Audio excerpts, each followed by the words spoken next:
दोस्तों, अगर आपका लक्ष्य बड़ा है तो रास्ते में हो सकता है आपको असफलता भी मिले, कठिनाइयों का सामना भी करना पड़े, मुश्किलों का सामना भी करना पड़े, लेकिन आपको इन सभी बाधाओं से हटकर दूर होते हुए आगे बढ़ना है।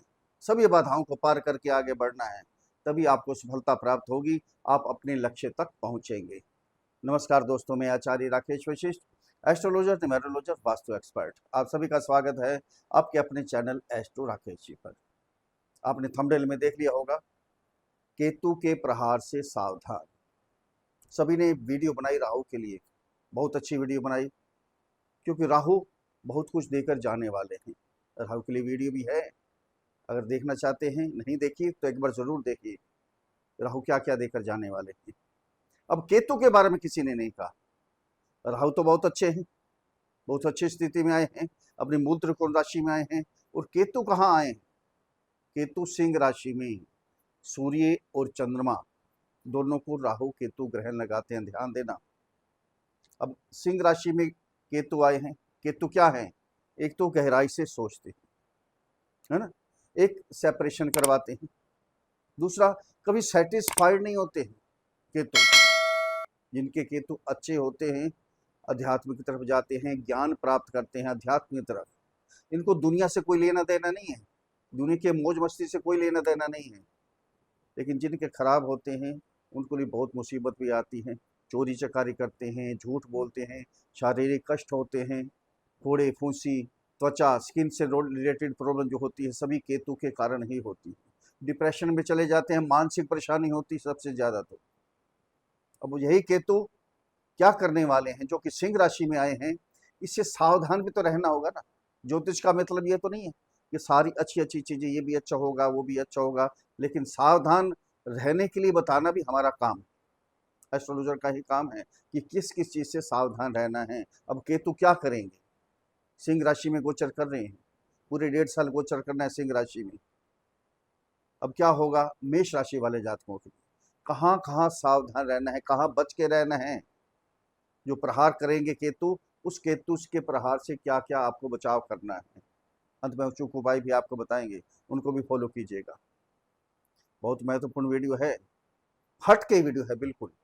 आपको मालूम पड़ेगा कि केतु क्या क्या करवा सकते हैं आपसे, और आप क्या क्या कर सकते हैं। क्यों? केतु अच्छे नहीं है, गोचर में बहुत अच्छे नहीं है, यानी खराब हैं। ये आपसे बहुत कुछ झूठ बुलवा सकते हैं, उल्टे सीधे काम करवा सकते हैं।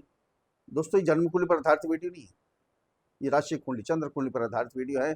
जिनकी जन्म कुंडली के अंदर 1 नंबर पर चंद्रमा विराजमान है, उनके लिए वीडियो है, या जिनका नाम मेष राशि पर रखा गया है। अगर अपनी जन्म कुंडली का विश्लेषण करवाना चाहते हैं तो नीचे वीडियो में नंबर है, डिस्क्रिप्शन बॉक्स में नंबर है, वह मैसेज कीजिए, आपको रिप्लाई किया जाएगा। छोटी सी फीस है, उसको अदा कीजिए, आपको समाधान दिया जाएगा।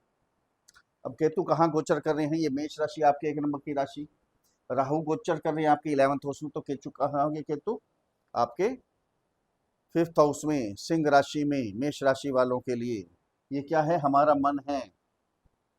सिंह राशि 5वां घर, यहाँ क्या क्या होने वाला है सब कुछ आपको मालूम पड़ेगा, बिल्कुल प्रैक्टिकल आपको मालूम पड़ेगा। कहाँ कहाँ सावधान रहना है, किन प्रहारों से बचना है, आपने कौन सी गलती नहीं करनी है। अब सावधानी के लिए वीडियो है सारा, ध्यान देना। केतु जिनके अच्छे होते हैं, मिलता भी बहुत कुछ है। सबसे पहले तो अध्यात्म की तरफ जाते हैं। अब केतु अपनी जन्म कुंडली में देखना है कैसे हैं। अगर जन्म कुंडली में अच्छे हैं, अब गोचर में इतने अच्छे नहीं आए हैं, तो मिला जुला उसका असर होगा।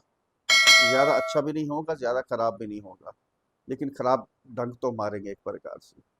कहते हैं ना, कई बार भ्रम फैला हुआ है लोगों में कि इस नाग देवता की पूंछ में जहर होता है। पूंछ में जहर नहीं होता, जहर तो यहाँ होता है।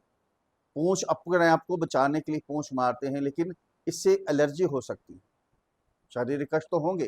अगर पूंछ मारते हैं नाग देवता, यही नाग देवता है केतु। सिर क्या है? राहु। पूंछ क्या है? केतु।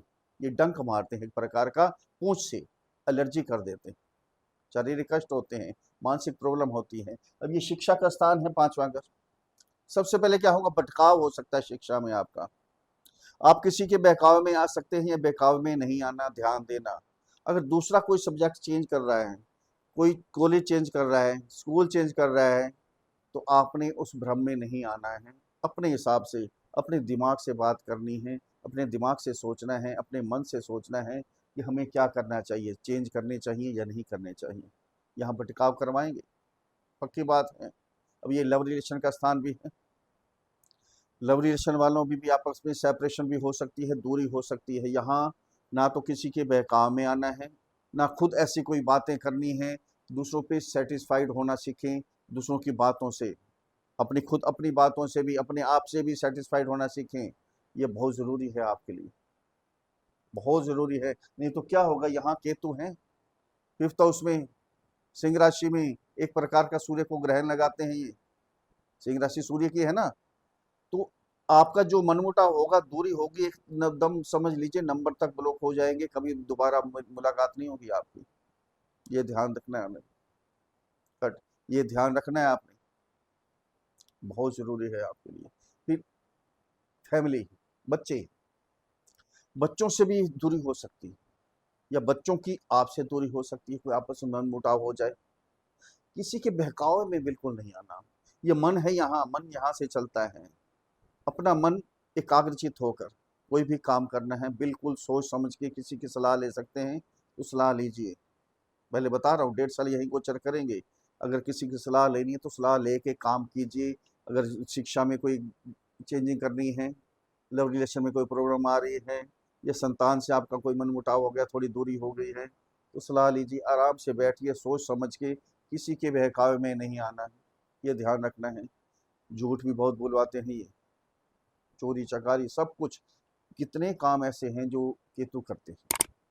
यहाँ से 3 दृष्टियां होती है केतु की, 5वीं 7वीं और 9वीं। जैसे गुरु की 3 दृष्टियां हैं, 5वीं 7वीं 9वीं। राहु की भी 3 दृष्टियां हैं, 5वीं 7वीं 9वीं। केतु की भी तीनों दृष्टियां हैं, 5वीं 7वीं और 9वीं। यहाँ से 5वीं दृष्टि जाएगी आपके भाग्य स्थान पर। ये ध्यान रखना है आपने, भाग्य को आगे बढ़ाने के लिए झूठ कपट, छल कपट नहीं होना चाहिए, बिल्कुल भी झूठ का सहारा नहीं लेना। फादर का, पिता का भी स्थान है यहाँ, पिता से भी झूठ नहीं बोलना, छल कपट नहीं करना, ये ध्यान रखना है अपने। ये नहीं सोचना कि हम अपने भाग्य हमारा साथ नहीं दे रहा तो छल कपट से कोई गलत काम करके अपने भाग्य को साथ लेके चलें, हमारा भाग्य साथ देगा, ऐसे नहीं देने वाला, बहुत खराब काम हो जाएगा आपके लिए। बड़ी सोच विचार के, सावधानी बहुत जरूरी है, ये बहुत ही जरूरी है। यहाँ से आय के साधन, आय का स्थान है ना, इच्छाएं तो पूरी होंगी आपकी, जो इच्छाएं यहाँ से उठेंगी यहाँ पूरी होंगी, लेकिन गलत इच्छाएं नहीं होनी चाहिए, ये ध्यान देना है। समाज की भलाई के लिए हूँ, आपकी भलाई के लिए हूँ, परिवार की भलाई के लिए हूँ, वो इच्छाएं वो पूरी कीजिए, पूरी होंगी आपकी। लेकिन छल कपट से, झूठ बोल के, उल्टे सीधे कार्य करके, कोई स्मगलिंग वगैरह करके आय एकत्रित नहीं करनी है आपने, ये ध्यान देना है। कोई भी उल्टा सीधा काम करेंगे तो आपको बाद में पछताना पड़ेगा, ये केतु आपसे करवा सकते हैं, ध्यान देना। जहाँ बड़े बड़े लोगों से जो संबंध है, उनको बिल्कुल प्यार से, मीठी वाणी से बोलना है, गलत नहीं बोलना, बिल्कुल गलत बोलेंगे तो संबंध आपके बिगड़ जाएंगे, ध्यान देना।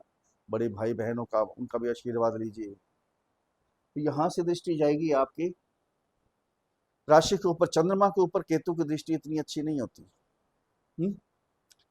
मन में उल्टे सीधे विचार आने शुरू हो जाएंगे, एक तो ज्यादा सोचना शुरू कर देंगे। यहाँ तक कि कई बार हमने देखा, अगर केतु खराब होते हैं गोचर में या उनकी जन्म कुंडली के अंदर, जब चंद्रमा की दृष्टि आती है केतु की, तो डिप्रेशन के शिकार भी हो जाते हैं। रहस्य में है, गहराई से सोचने की कोशिश करते हैं। यहाँ ध्यान देना है आपने, ज्यादा सोचना नहीं है, ज्यादा टेंशन नहीं लेनी, ज्यादा चिंता नहीं करनी है। कुछ भी बोलना है सोच समझ के बोलना है, किसी से कोई भी काम निकलवाना है सोच समझ के निकलवाना है। हेरा फेरी से कोई काम नहीं होना चाहिए, गलत संगत में आपने नहीं पड़ना, नशा वगैरह इन चीज़ों में नहीं जाना, ये ध्यान रखना है आपने। स्किन की अगर प्रॉब्लम है आपको, शारीरिक कष्ट, टाइफाइड, फुंसी बार बार हो जाते हैं, तो यहाँ आपने केयर करनी है। खाने पीने पर परहेज करें, डॉक्टर से मिले, इसके उपाय करें, उपाय भी आपको बताएंगे अभी। बहुत ज़रूरी होती है सावधानी, हमारे कहते हैं ना दवाई से अच्छी सावधानी होती है, उसका परहेज होता है। अब दवाई लेने की जरूरत नहीं है, परहेज कर लीजिए, सावधान हो जाइए। ये चीज़ें नहीं करेंगे तो आपके लिए सब कुछ मिलने वाला है, सब कुछ होगा। केतु खराब नहीं करते, सबसे बढ़िया तो यही होता है ना, अध्यात्म की तरफ लेकर जाते हैं। आपका ध्यान अध्यात्म की तरफ जाता है, मेडिटेशन करवाते हैं। ये आप करेंगे यहाँ, इन चीज़ों में जाएंगे, जाना भी चाहिए। लोगों से मिलिए, लोगों की सेवा कीजिए, इन कामों में जाइए। ये समय थोड़ा सा सावधानी का बहुत ज़बरदस्त है, बहुत ज़रूरी है सावधानी का। ये सावधानी बरत लेंगे तो आपको बहुत कुछ मिलेगा जो कि दूसरे ग्रह देने वाले हैं, और केतु भी आपको बहुत कुछ देके जाएंगे। अगर मेरे समझाने का तरीका आपको अच्छा लगा तो चैनल को सब्सक्राइब करें, वीडियो को फॉलो करें, शेयर करें, लाइक करें, एक छोटा सा कमेंट्स लिख कर भेजें। जय श्री राम, हर हर महादेव। बड़ी प्रसन्नता होगी। अब उपाय क्या करने हैं? केतु का उपाय क्या है? सबसे पहले तो स्ट्रीट डॉग जो है, गली के जो कुत्ते होते हैं, उनकी सेवा कीजिए, दूध पिलाइए। और एक और काम करना है, विशेष उपाय आपको बताता हूँ। 1 मीटर काला कपड़ा लीजिए, एक 700 ग्राम काली उड़द, साबुत उड़द ब्लैक पॉलीथीन में अच्छी तरह से पैक कर लीजिए, स्टेपल कर लीजिए। और एक पत्थर का टुकड़ा या हाफ ब्रिक, आधी ईंट ले, वो उस काले कपड़े में दोनों चीज़ें रख के एक पोटली बनाएं। और मंगलवार के दिन अपने सिर से 7 बार एंटी क्लॉकवाइज उल्टा घुमाकर ठहरे हुए पानी में जाकर डुबोकर छोड़कर आ जाए, केतु प्रसन्न हो जाएंगे। बहुत अच्छे फल मिलेंगे आपको। फिर मिलते हैं अगली वीडियो में, तब तक के लिए हर हर महादेव।